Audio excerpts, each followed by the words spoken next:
webinar for the Create Energy Center, the Center for Renewable Energy Advanced Technological Education. My name is Ken Walz. I'm the director for the Create Center, and I'm joined today by Amanda Scheinebeck from the Solar on Schools program with the Midwest Renewable Energy Association, MREA. The topic of our presentation today is on developing a solar roadmap strategic plan for your school. A little bit of just sort of formatting stuff as we go here.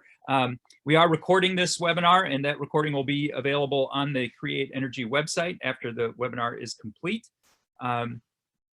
The microphones and cameras for all the participants will be muted during the presentation, just to kind of reduce the bandwidth so that things flow smoothly. And hopefully for me and Amanda as your presenters, we don't have any interruptions with our internet service. If you have questions as we go along, we'd ask you to type those in the chat box. Gabby Temple is our communications manager. She'll be managing the chat box, and we'll try and organize those for us. And we'll have time for some Q&A and discussion towards the latter third of this presentation. So with that said, I think we will go ahead and get started. I can maybe mention the picture that you're looking at on this screen. This is an aerial view of the Madison Area Technical College campus in Madison, Wisconsin. You're looking at the largest rooftop solar photovoltaic system in the state of Wisconsin, which was commissioned in 2018 at the school where I teach. And some of the information that we share today will be based on sort of lessons learned and recommended practices that we gathered from that experience.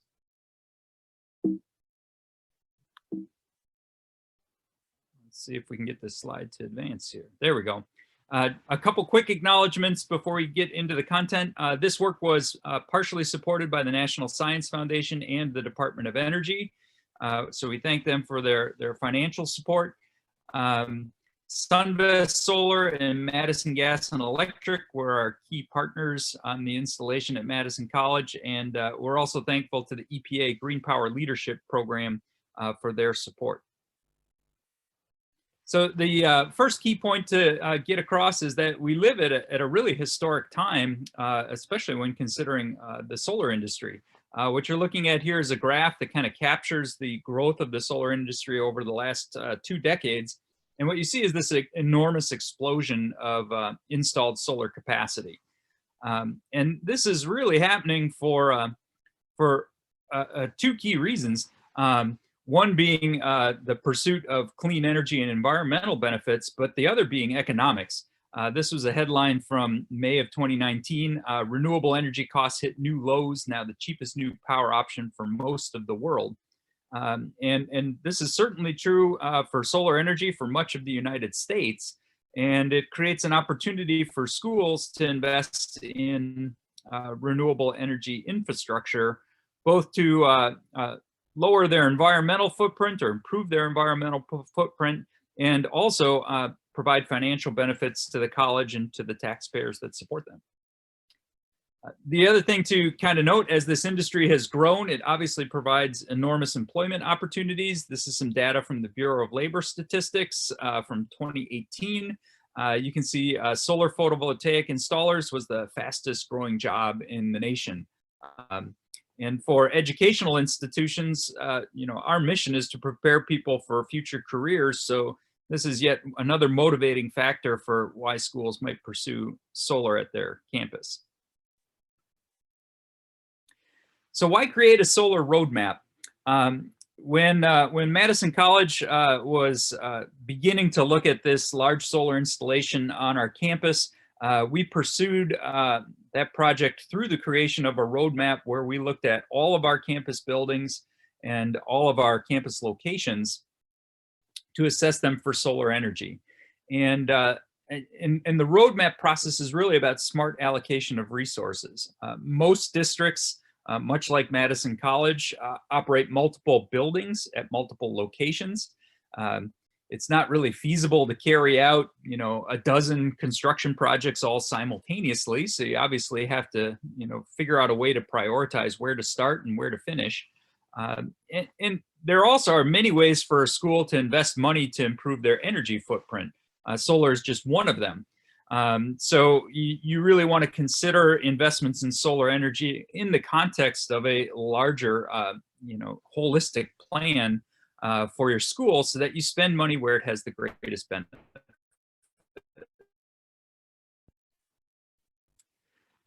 After Madison College created our roadmap, and after we implemented this this big solar rooftop installation, we've been asked by a number of other institutions, how did you go about doing this?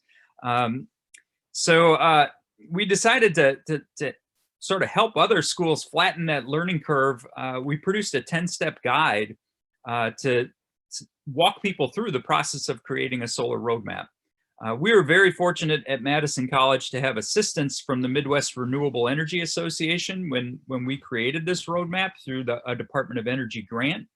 But we wanted to make sure that even though the grant had ended, that the knowledge that was gained didn't just sit on the shelf. So we wanted to share it with a larger group of people. I was also fortunate to have a student at the time, Stephen Ann Sorge, who was our student senate president and also a great honor student. I tasked him with the job of helping to co-author a 10-step guide. So I'm going to walk you through each of the 10 steps here, and we'll take a look at that through the lens of the Madison College experience as an example. But each of these 10 steps would certainly be relevant for any other educational institution. So the first step to develop a solar roadmap is to assemble your team. You're looking at the individuals that comprise the team here at Madison Area Technical College. I was one member of the solar roadmap team. I would also tell you that I was probably the least important member of that team.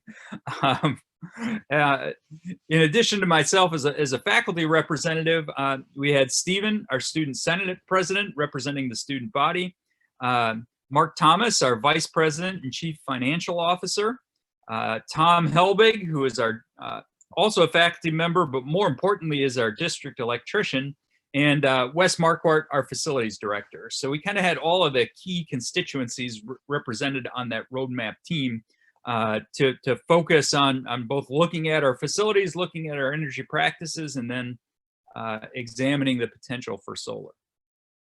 And I think anytime you undertake this process, it's important to include both faculty perspectives, student perspectives, obviously your facility perspectives, and then somebody from your institution with access to the financial information and information on your budget.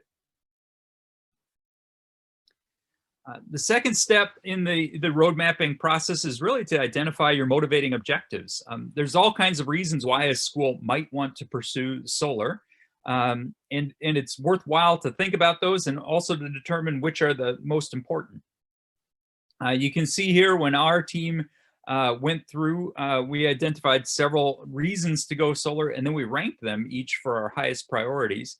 And then we averaged those ranks amongst the different constituencies. By the time the analysis shook out, the two major reasons, and it was a tie for the top place, was cost savings to the college and learning opportunities for students. So once we identified those objectives, that then allowed us to look at each of the buildings and potential projects and rank their priority based on those factors. The project that we undertook first, the one at the Truax campus, that was both our largest campus and our biggest energy consumer. It's also the campus that serves the largest number of students. So it hit both of those top two motivating objectives and checked the boxes there, and real quickly rose to the top of the list for the projects that we were looking to pursue. Depending on your institution, you might have other objectives that you know, may rank higher, say things like energy resilience or critical backup loads, or green visibility for the college, or social and environmental goals. So this is really where you identify your priorities for your institution. Once you've identified your objectives, you then also want to identify key stakeholders. So I mentioned our roadmap team. That roadmap team was really just part of the larger universe of people at the college that are involved in executing the project. The roadmap is kind of on the front end of that, and you can see that identified here in the upper left-hand corner. As we move across the table here from left to right, you're looking at the phases of development for a PV project, beginning with the roadmap, then prioritizing the sites, exploring funding, working through proposals, and project, and when you dealing with legal and contractual issues, going through project design, project execution, and then once you've got the steel in the ground, or I should say the silicon on the roof, then the operations and maintenance of those facilities into the future.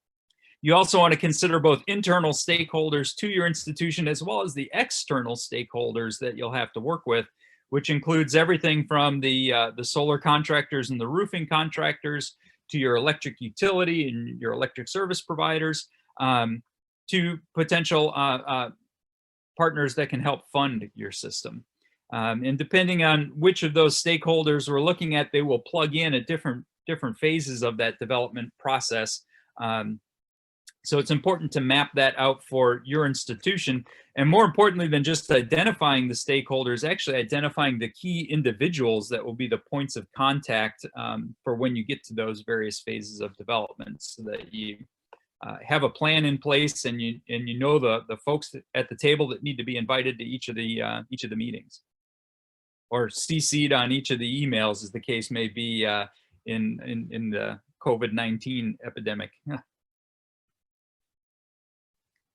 Step 4 of the roadmap process is to quantify your existing energy uses and your existing costs.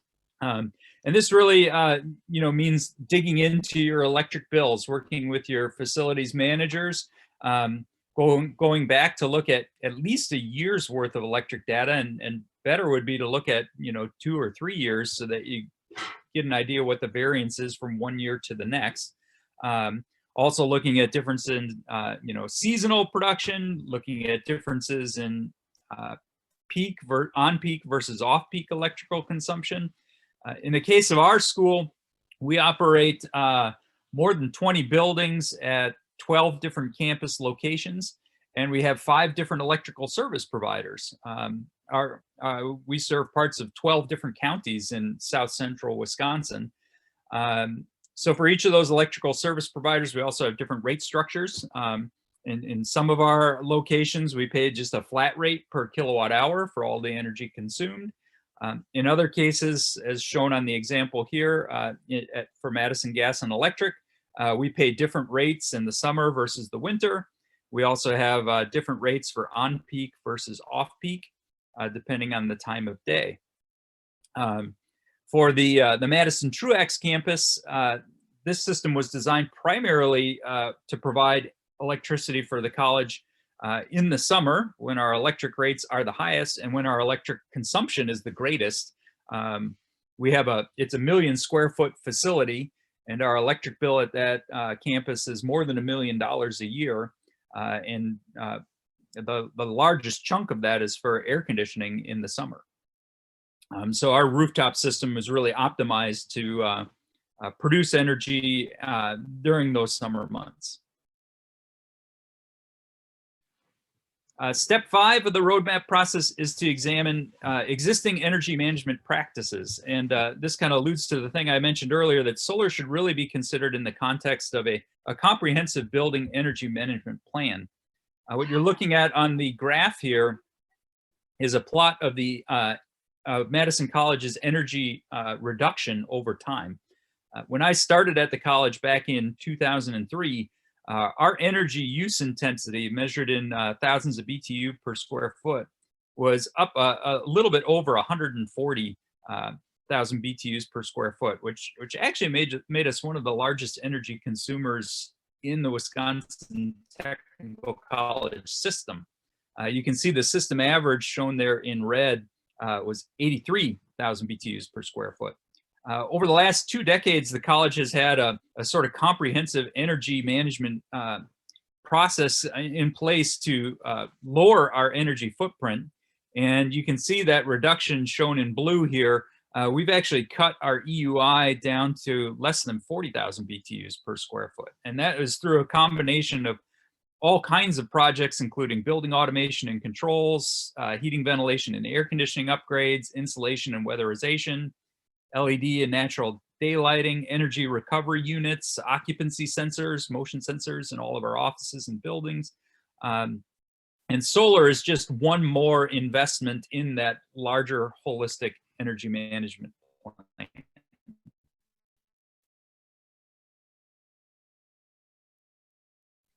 Step 6 of the roadmap process then is to assess your sites for solar. I mentioned at our school, we've got 12 different campus locations, 20 buildings, and you have to examine every one of those buildings individually. They will all have different energy loads. They'll also have different types of roofs, different roof surface areas, and the roofs themselves will have different structural characteristics and most likely different ages of the roof. So you want to gather all that building data and then also do some estimating to see just how much solar you could get on a roof, or if you're fortunate enough to have acreage, how much solar you could fit on the land available at that campus location. Here you can just see an example for our health education building. The health education building is kind of an interesting one. We actually have a green roof on that building, which you can see in the lower left, the southwest corner of that building. There's sort of 3 sections of green roof there that's vegetated. And then the upper part of the roof there that's traced out in the red blocks is a polymer membrane roof that's actually suitable for solar electricity. This is actually a little bit further down our priority list. We haven't put solar on this building yet, but it's something that we're certainly considering in the near future. Step 7 of the roadmap plan is on is to model the economics for each of those buildings that you're considering. And sort of the key factors to look at there are the initial upfront cost, the availability of any cash grants or incentives that you might be able to access, and then the value of the electricity that you offset over the lifetime of operation of the system. Most solar panels today are warranted for either 25 or 30 years of operation. And there's examples of systems that have been in the field operating for more than 40 years. So you're looking at a very long time horizon to recover that initial upfront investment. You also probably want to look at different sorts of metrics, such as the internal rate of return, the net present value, or the levelized costs of electricity for that system. In this case, you're looking at the analysis that we did for the Truax campus, the campus that you see behind me here.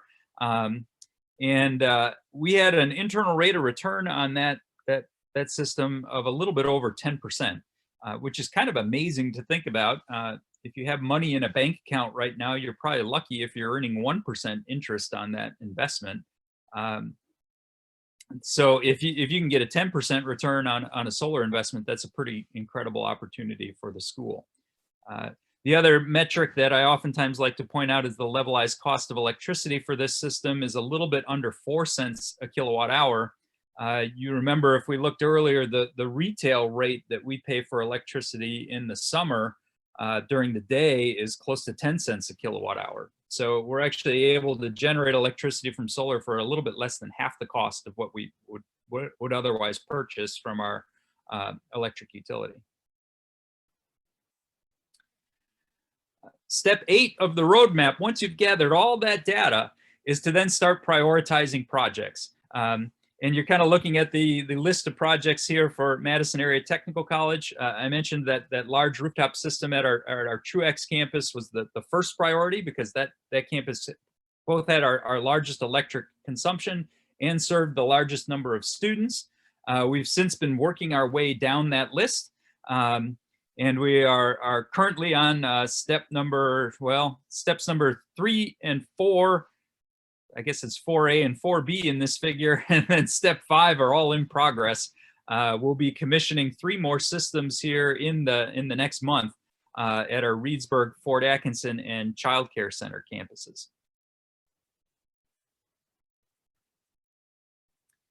Step 9 is to disseminate your roadmap, to share it. The solar roadmap at Madison College was incorporated into the college's academic plan. We do have a educational program for students seeking careers in the solar industry. So the solar roadmap became part of our academic plan. It also became part of our facilities master plan. And the roadmap was also shared with our grants office, which helped us pursue funding vehicles for these projects. More broadly, one state of Wisconsin, so this roadmap has been shared with the Wisconsin Technical College system so that all of the other schools in our system might be able to replicate this process. And as the lead institution for the Create Energy Center, we work very closely with the American Association of Community Colleges and the National Science Foundation to provide programs such as this webinar to share this road mapping process with schools nationwide so that hopefully others can follow our footsteps and replicate it. And then the last step of the roadmap is implementing projects. You're looking at a picture here of the install for our system. These are the foreman of the crew was one of our alumni, and he had several of our electrical apprentices working on his crew. So we got to put some of our students to work on their own school. Although this is the last step of the roadmap, it's certainly not the last step of the process, and implementing the projects actually has several more components to it, such as identifying funding, issuing requests for proposals, designing the system, contracting for installation, commissioning, and then ongoing operations and maintenance. Those are all topics sort of all unto themselves that we'll be examining in some future Create webinars to sort of dig a little deeper on those subjects. So that's the 10-step how to create a solar roadmap.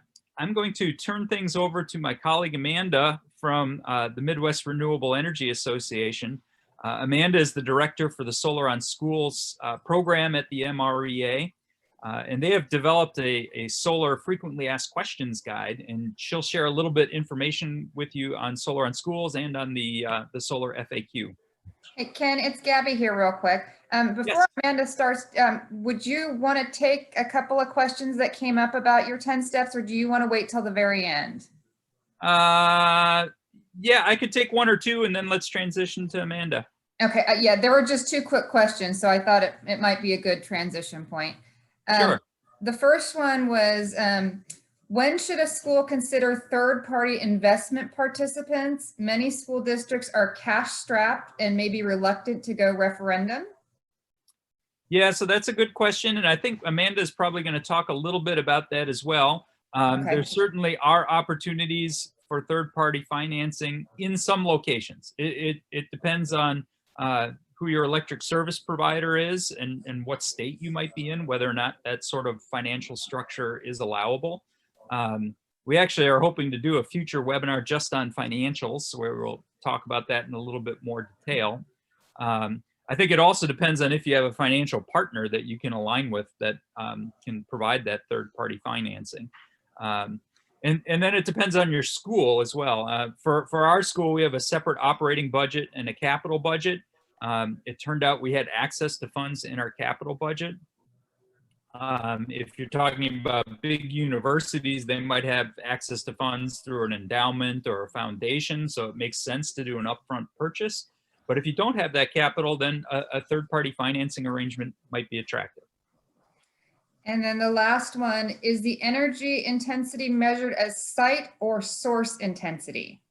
Yeah, so that is a good question. In our case, we're looking at the site intensity. For folks that aren't familiar with that, if you get to the source intensity, that has to do with where the energy was actually generated by the utility. Those measures that I shared with you are just for our building, our site, because that's what we have control over. So that's kind of the metric that we look at. So with that, let me turn things over to Amanda. And Amanda, I think you can go ahead and take control here. I can advance the slides for you if you need me to. Yep, sure. Thanks, Ken. And like Ken said, I work for the MREA helping schools go solar. I have a grant through our program that's available to Wisconsin schools. So a lot of the interactions that I have with schools are very early on in the process. You have a teacher or someone else who's interested in spearheading a project, but just having no idea where to go. So with that, we've kind of put together some commonly asked questions that I hear a lot. So trying to provide some of that information. So some of these are real basic information. Other stuff gets a little bit more in depth, but like Ken said, there's going to be future webinars that are going to be going into some of these topics in a lot more detail. So first, what are all the pieces of the PV system? Well, obviously there's the solar panels themselves. These are typically have the capacity of 300 to 450 watts. And that just keeps on going up. It's amazing to see. Then there's also the racking, and that's the pieces that are holding the PV modules in the system together. For school districts and flat roofs, typically you're seeing something on the right side here where they're stone ballasted held onto the roof. There's very little penetrations, if any new penetrations into the roof itself. Then you have the inverters, which are going to take the DC energy and invert it into the AC energy. And then you have the balance of system, which kind of means everything else, all the other electrical components of the system, like the wiring, conduit, combiner boxes, switches, circuit breaker panels, and more. And then if you're getting really ambitious, although I think the future is coming for this, there's also the potential battery component for storage portion of the system. You can go to the next slide.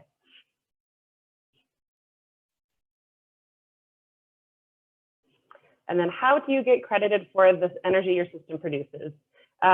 Easy answer is it depends. But first of all, if you're using the energy right when it's being produced at high noon when school's in session, there's no need for any crediting, obviously. If you're not there and the system is producing energy, it first goes to your neighbors and you're providing them with power essentially. And then you're typically, in some cases, getting credited based on your system size if there is net metering available in your area. Here in Wisconsin, we have system size caps at sometimes 20 kilowatts, sometimes 100, and sometimes 300. So again, it really depends on what utility territory that you're in. And then how they're crediting you is also different. They could be giving you a one-to-one credit for the retail rate that you're paying. They could be a wholesale rate for what they pay for the energy, or somewhere in the middle. So the best thing also is to reach out to your utility and figure out exactly what that could be. The last point I'll make here is that in some cases you can get a unique arrangement with your utility. If you have a co-op, for example, where you can get a special type of situation, they may not have something official put together, for example, where you can get credit for summer production if you don't have summer school and the school's not in session. Next slide. How do we determine our ideal system size? And with a lot of these questions, again, it depends what your motivations are. I know Ken talked about you have to figure out what your goals are and what you want to do in going solar. So if your goal is to offset as much of your energy use as possible, you're going to want to go straight to those energy bills to figure out how much energy you're using. A really good resource is PV Watts. It's pvwatts.nrel.gov. And you can kind of figure out, get, again, a rough estimate on what a system size in your area, how much energy it's going to produce throughout the year, and that can give you a good starting point. If you're limited by roof or other space, you can keep in mind that roofs typically accommodate 15 to 20 watts of solar per square foot, and this depends on what type of panel you're using, the orientation, the tilt angle, and all the other details going along with that system design. But this number itself is also increasing as those modules continue to get more efficient. If you're limited by funding, some easy calculations that you can do for a typical school-sized installation of 100 to 400 kilowatts. Here in the Midwest, and nationally, it's typically below $2 per watt. A lot of the recent ones that I've been seeing are like 150 to 160 per watt. So a 100 kilowatt system is going to cost less than $200,000 typically. And you can, again, use that to help determine your ideal system size based on financing. If you're looking to maximize your return, again, it depends what electricity tariff you have, what your availability of net metering you have and what type it is, looking at your grants and incentive payments that you have available, and then what type of financing that you're using, if you're using third party or otherwise. So if you don't have any access to net metering, it can be ideal to size your system to offset only a portion of your electricity consumption somewhere between like 30 to 60%, just to make sure that your system is never producing more electricity than you're using at any given time. Next slide. What do you need to know about your roof and solar?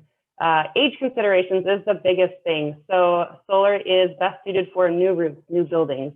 Like Ken said, that contractors are modeling systems out 25 to 30 years.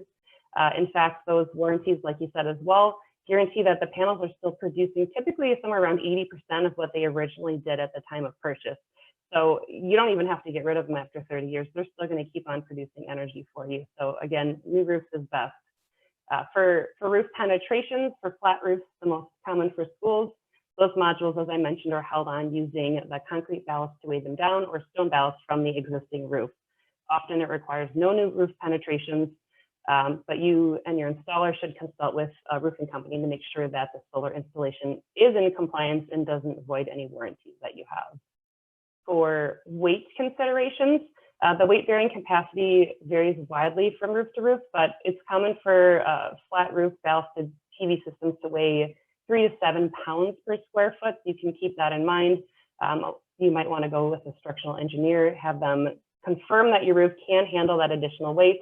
And a lot of times, if there is existing stone ballast, you can remove a portion of the stone ballast to accommodate the additional weight of the solar array.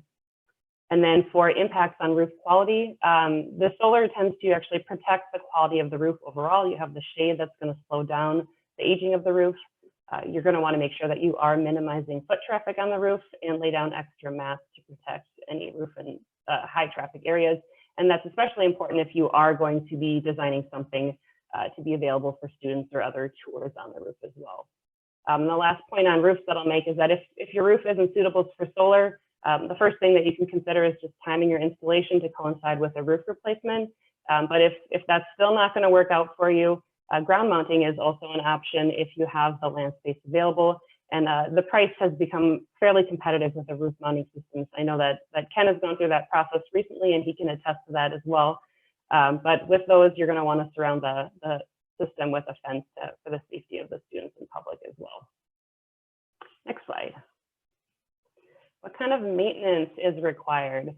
So solar without battery storage really doesn't require much maintenance at all. You don't need to brush off the snow or clean the modules from any dust or dirt.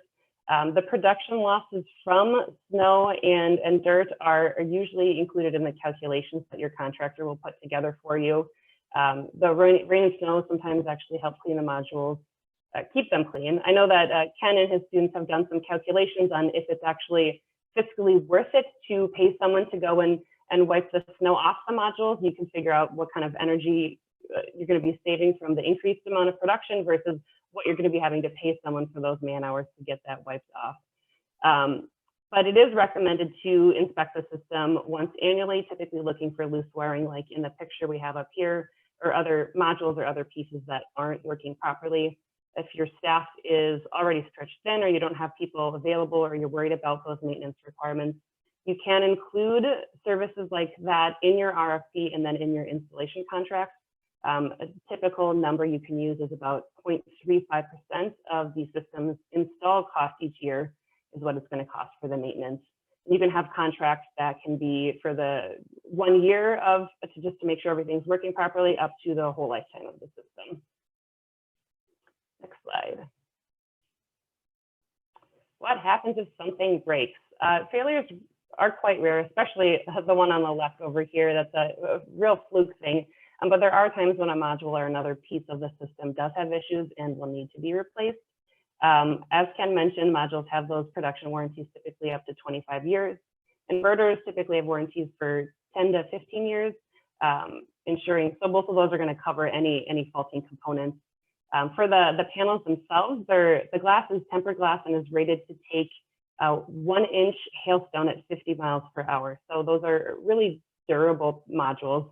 They're not super fragile there. And other thing with inverters is that the 10 to 15 year mark, they're going to have to be replaced, and that cost is usually figured into any financial modeling and payback calculations that are going to be done for you by your contractor. Otherwise, the hardware part, the hardware warranties do not typically cover labor costs. Some contractors will include or offer a 5-year workmanship warranty that may cover those labor costs. For insurance coverage, you're going to want to talk with your insurance to see if you need to expand your coverage. Typically, your existing coverage will cover the system in case of external damage. If you do need to expand that coverage, another number you can use is 0.35% of the system's installed cost each year and what it may cost you. Next slide. How much will it cost?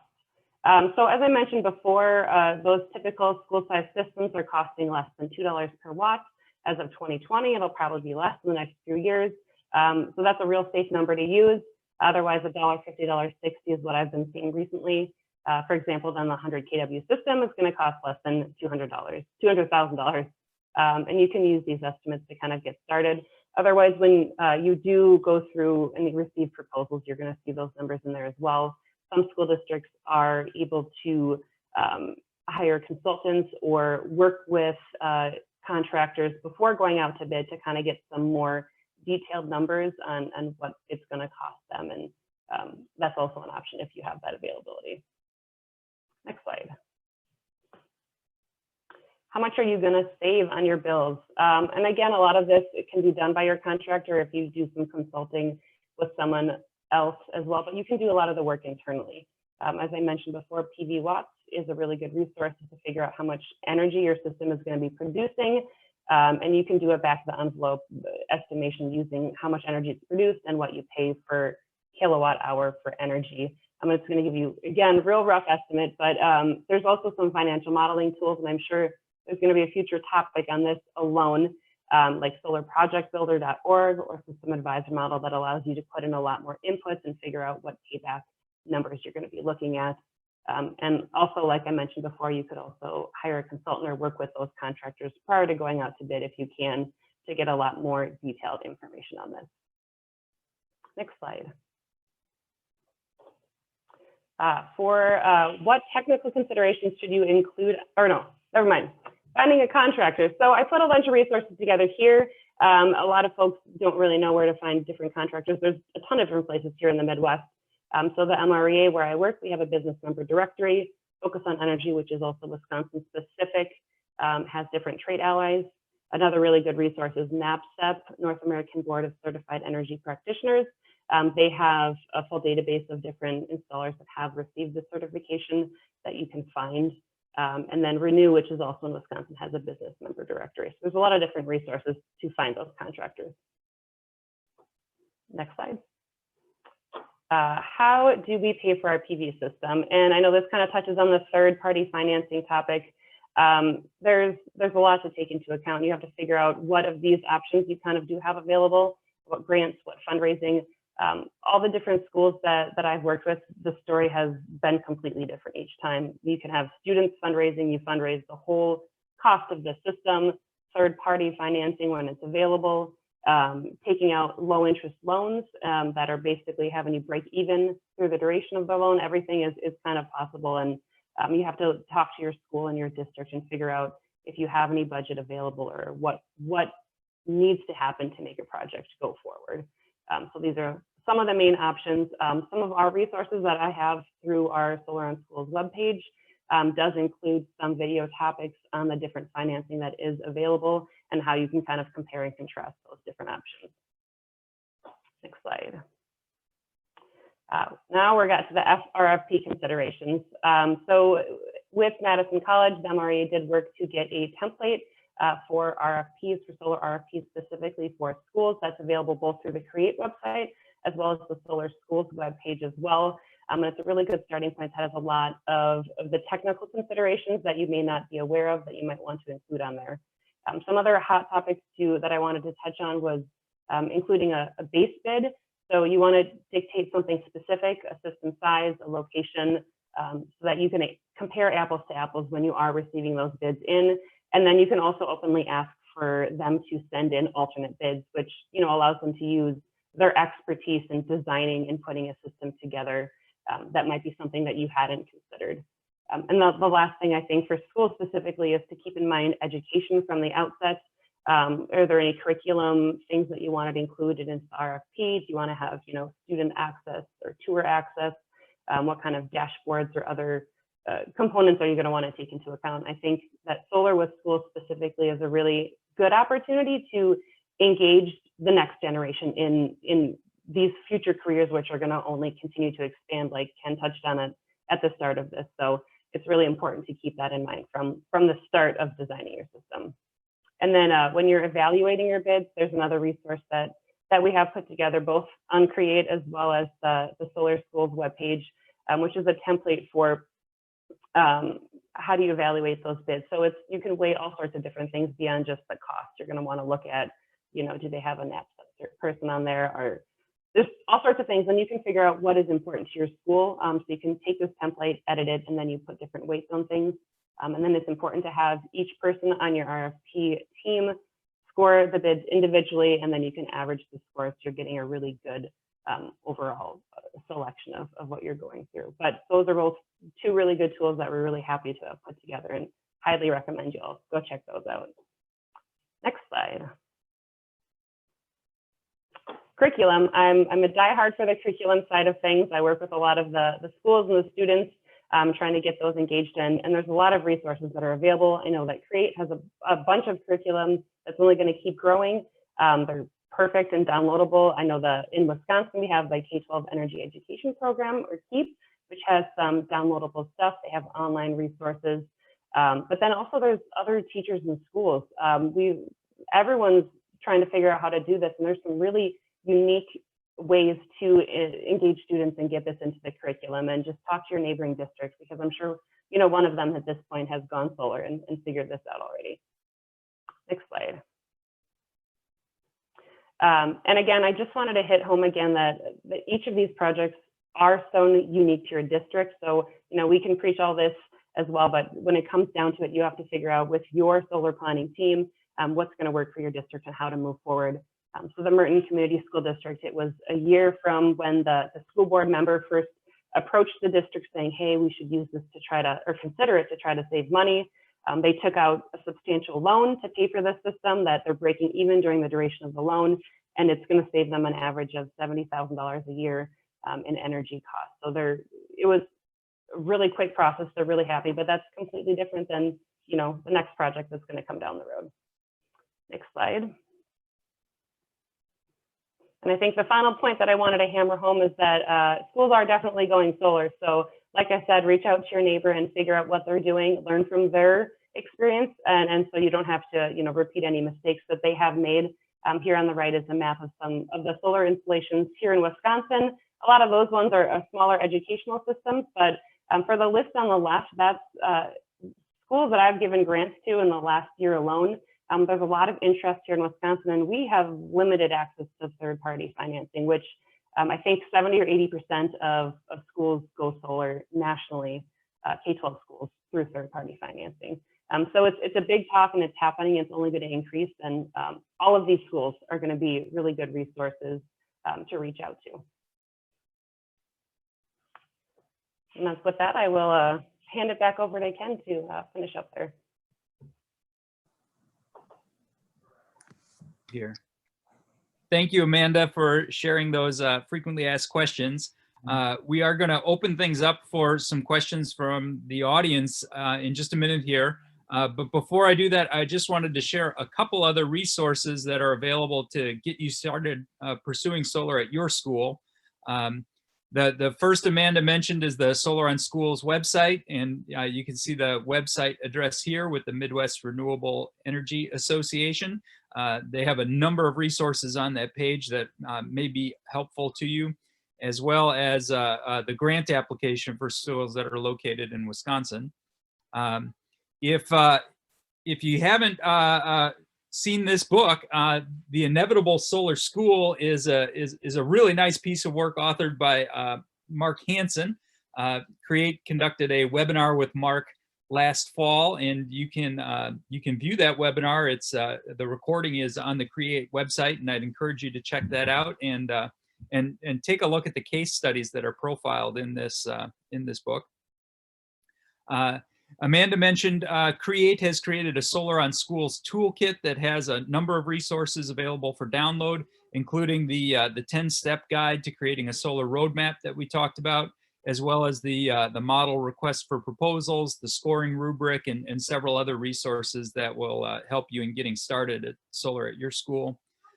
And then lastly, here at Madison College, we run a Solar Faculty Institute every summer for teachers from around the country, ranging from middle school all the way up through college instructors. And we will be hopefully offering that again in July 2021. We haven't actually released the information for that yet, but if you visit our website at createenergy.org and sign up for our mailing list, you'll get information about that as soon as it becomes available. So with that said, I think we can thank everybody for joining us, but let's open it up for questions that may have come in via the chat box or that folks might have and listen to the presentation.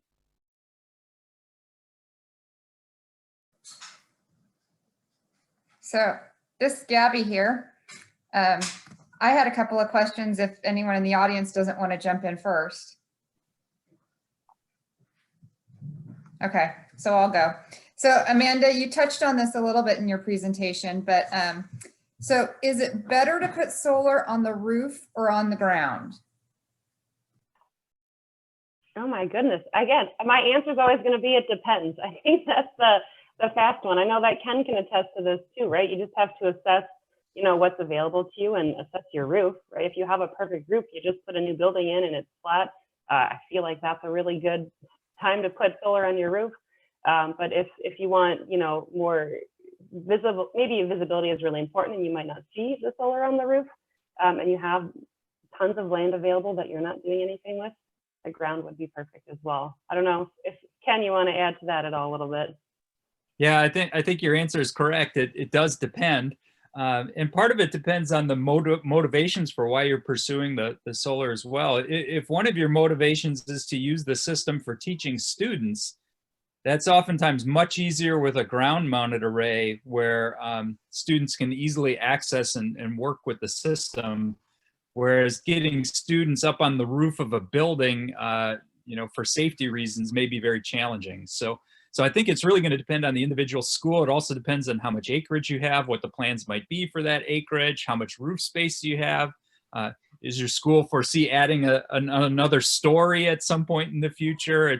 It's really going to be a very site-dependent process, and I think that's why having the solar roadmap is so key, so that you can examine that for each of your campus locations and each of your buildings. Okay, that makes an awful lot of sense. And then we have a couple of questions that have also come in on the chat. The first one is, what are places, strategies that Wisconsin K through 12 schools can use to share a solar roadmap they would develop? Amanda, I'll let you take that one. What are places or strategies that they can use to develop or share a roadmap? That they can use to, are we talking about in terms of developing or in terms of where sharing it, something you have developed? Hi, this is Samara. This is, if they do develop it, like how can they share what they've done so that others don't have to go through reinventing the wheel?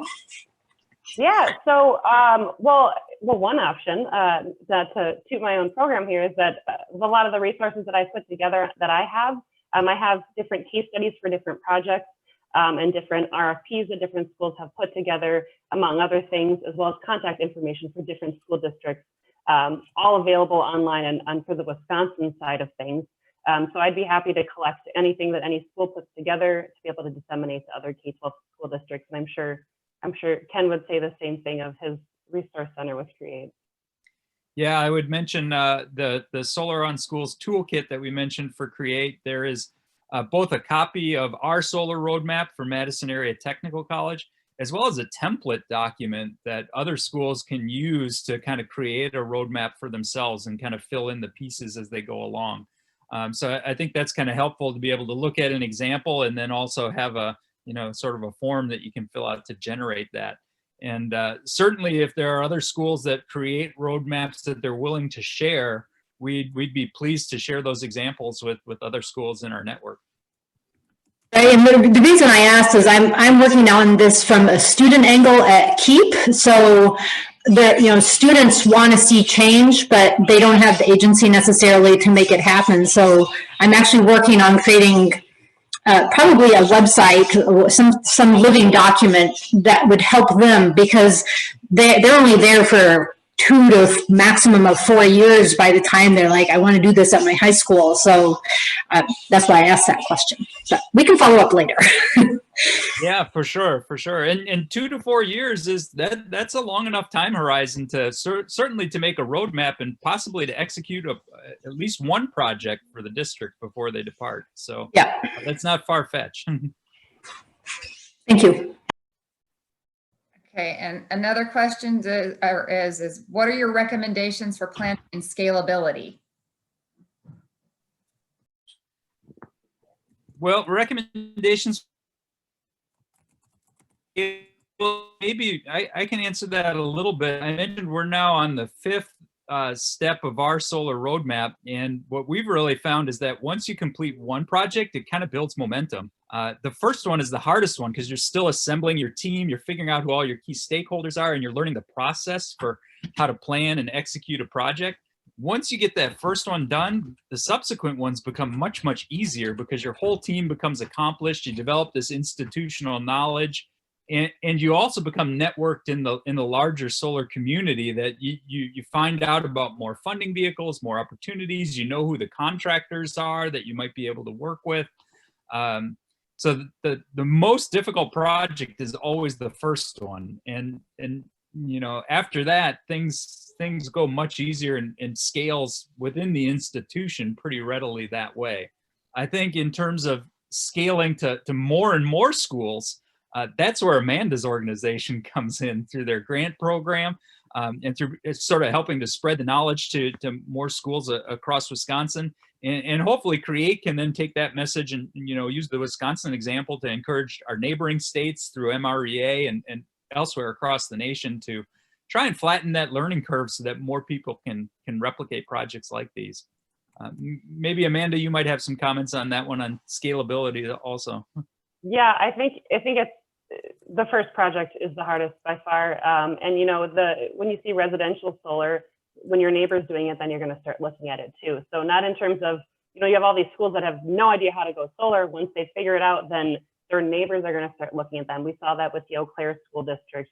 They just finished their 2 installations at their high schools, and I got contacted, I think, by 3 or 4 districts in the surrounding area that were immediately, looking into it because they looked to Eau Claire and see that example. So we're working hard to provide webinars and things like this to raise the education level and lower the bar for that initial one.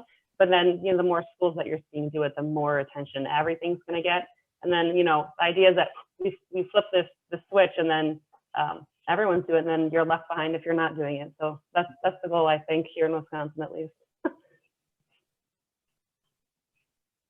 All right, and then we have a comment and a question from Mark Hansen. He says, we have some solar systems in Wisconsin that have excess summer production as schools only partially open in summer.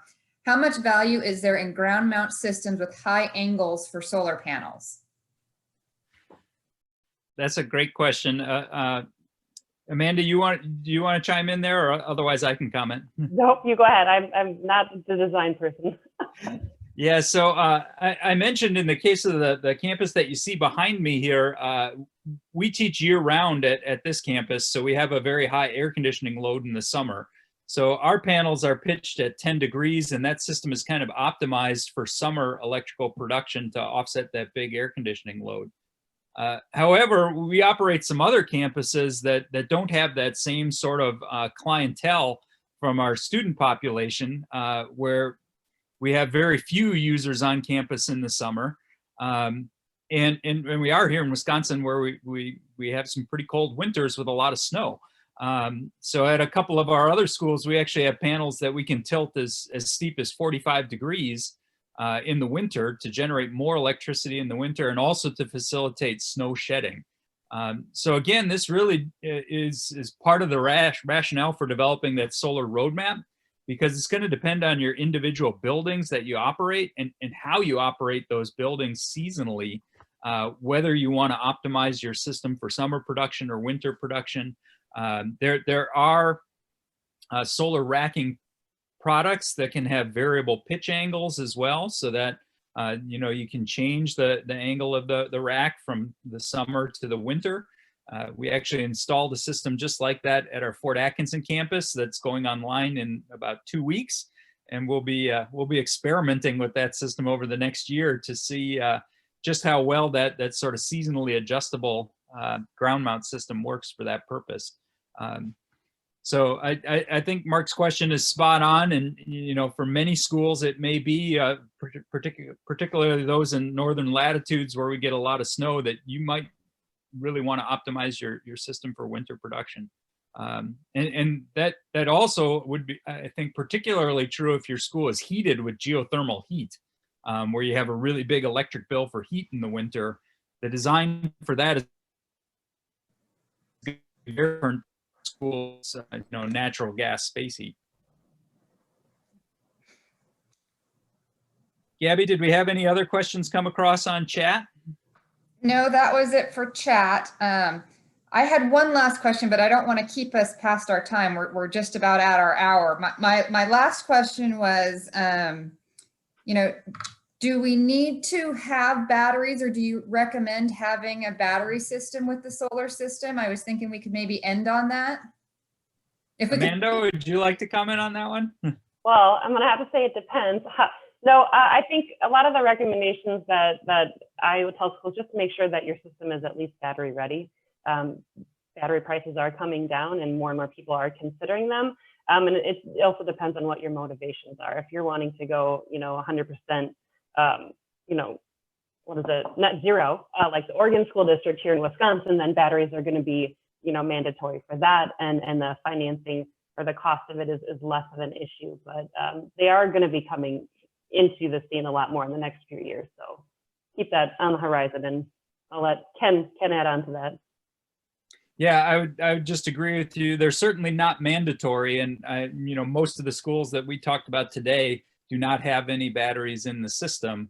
That said, I think Amanda's point about making them solar ready or battery ready is very smart, because as that technology becomes more affordable in the future, that's a nice upgrade for a school to be able to do 5 or 10 years down the road if that opportunity presents itself. We actually have a grant to create on the topic of energy storage. We're installing a battery-based system at our college here in Madison, just a small one integrating solar with some batteries and some electric car chargers. But again, it depends on your school's motivations, depends on your individual building, and I think this is also a place where, again, you want to consider this solar in the context of a larger energy management plan for your building. If you have some emergency loads that you need to have backup power for, or if you're in a situation where you have a backup generator that needs to be replaced anyways, that might change that decision-making process and make you look closer at batteries than you otherwise might have. So maybe another good topic for a future webinar for us to take up. I'll have to put that on the list for things for us to consider. So I think we're at the end of our hour. So I would just say thank you to everybody in the audience for joining us. Good luck to all of the viewers in all of your solar pursuits. And I'll speak on behalf of Amanda and myself. If you have any questions, feel welcome to contact us. Our email addresses are here. And I would also encourage you to check out both the Create and the Solar on Schools websites for more information, and sign up for the email lists for those organizations so that you get updates as those are released. With that said, I hope everybody has a good afternoon and a nice weekend, and everybody stay safe and stay healthy.